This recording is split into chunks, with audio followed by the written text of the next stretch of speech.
आपको याद होगा कि कुछ दिन पूर्व ही मैंने केतु से संबंधित आपको कुछ बातें बताई थी कि किस भाव में ना किस राशि में केतु है तो आपको श्रेष्ठ प्रभाव मिलेगा और आप भूल कर भी वो गलतियां नहीं करनी है। अगर केतु उन राशियों में है तभी उसका श्रेष्ठ प्रभाव आपके जीवन में आप ले पाएंगे, आपको मिलेगा।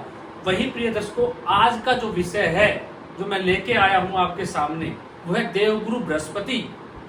अगर देवगुरु बृहस्पति अगर आपकी कुंडली में इन 6 भावों में बैठे हुए हैं, प्रिय दर्शकों आप यकीन मानिएगा, अगर इन 6 भावों में देवगुरु बृहस्पति आपकी कुंडली में विराजमान है तो आपने पूर्व जन्म में जो श्रेष्ठ कार्य किए थे उन श्रेष्ठ कार्यों की बदौलत ही आपको इस जन्म में देवगुरु बृहस्पति इन भावों के अंदर प्राप्त हो रहे हैं, अन्यथा नहीं हो सकते। और इस भावों में देवगुरु बृहस्पति के हो जाने से आपको आपका जीवन भी बड़ा आसान बिल्कुल नजर आ रहा होगा, क्योंकि आपके कार्य बनते ही चले जाते होंगे, आपको परेशानी भी नहीं आ रही होगी इतनी जितनी औरों को आती है।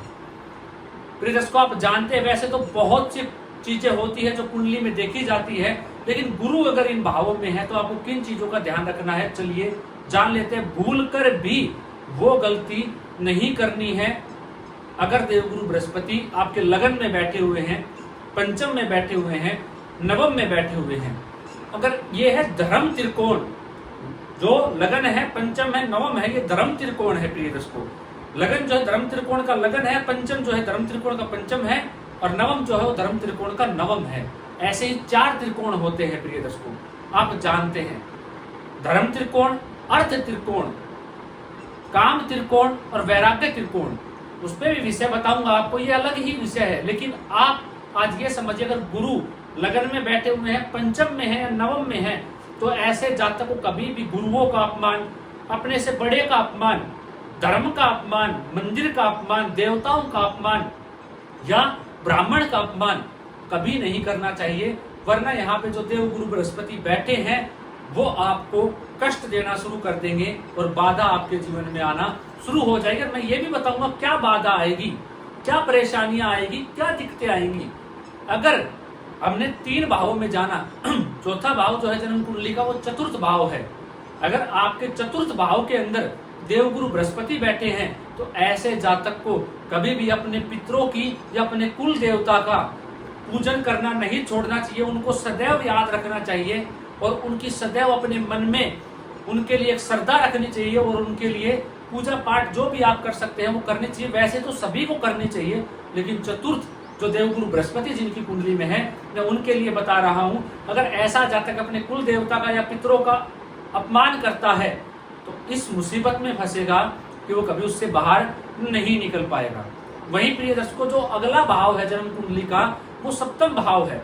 अगर किसी भी जातक या जातिका की कुंडली के अंदर देवगुरु बृहस्पति सप्तम भाव में बैठे हुए हैं, पुरुष है तो पर स्त्री के साथ अगर संबंध बना रहा है और स्त्री है तो पर पुरुष के साथ अगर वो संबंध बना रही है तो सावधान, मैं कह रहा हूं आज ही सावधान हो जाइए, वरना ये देवगुरु बृहस्पति ही इसी जन्म में ही आपके देखते ही देखते आपको वो दिन दिखाएंगे जो आपने कभी नहीं सोचा होगा अपने जीवन काल के अंदर।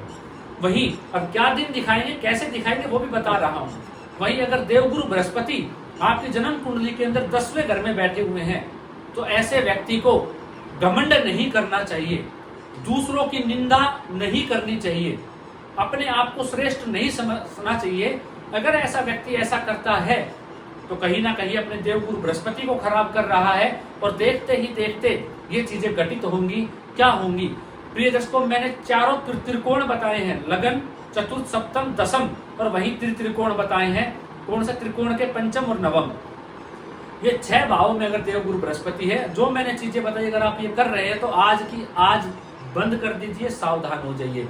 क्या होता है देवगुरु बृहस्पति कमजोर हो जाने से, खराब हो जाने से, और आप सोचते हो अगले जन्म में, इसी जन्म में आपको भोगना पड़ेगा। क्या भोगना पड़ेगा, आपके घर के अंदर मांगलिक कार्य कृत्य होना बंद हो जाएंगे, संतान खराब मार्ग पर चलना शुरू हो जाएगी अगर आप ये चीजें कर रहे हैं, और घर के अंदर जो घर का विकास है, जो आपका वंश है वो वृद्धि नहीं कर पाएगा, वो आगे नहीं बढ़ पाएगा। कहीं ना कहीं आपको परेशानियों का सामना इस प्रकार से इसी जन्म में आपके किए हुए कार्य आपको सामने देखने पड़ेंगे, आपके सामने ही आप भुगतेंगे। तो अगर आप ये काम कर रहे हैं, देवगुरु बृहस्पति अगर इन भावों में है जहां मैंने बताया, आप यकीन मानिए भगवान का आशीर्वाद है आपके ऊपर, देवताओं का आशीर्वाद है आपके ऊपर, जो आपको देवगुरु बृहस्पति इन भावों में मिले हैं।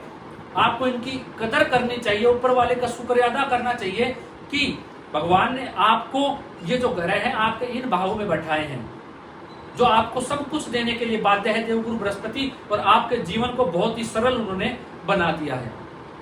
आप आजमा के देख लीजिए, अगर इन भावों में है तो ये काम बिल्कुल मत कीजिएगा, वरना कोई नहीं, सिर्फ आप ही पछताएंगे। आज के लिए इतना ही, इजाजत दीजिए, मिलता हूं कोई नया और अद्भुत कार्यक्रम लेकर। नमस्कार।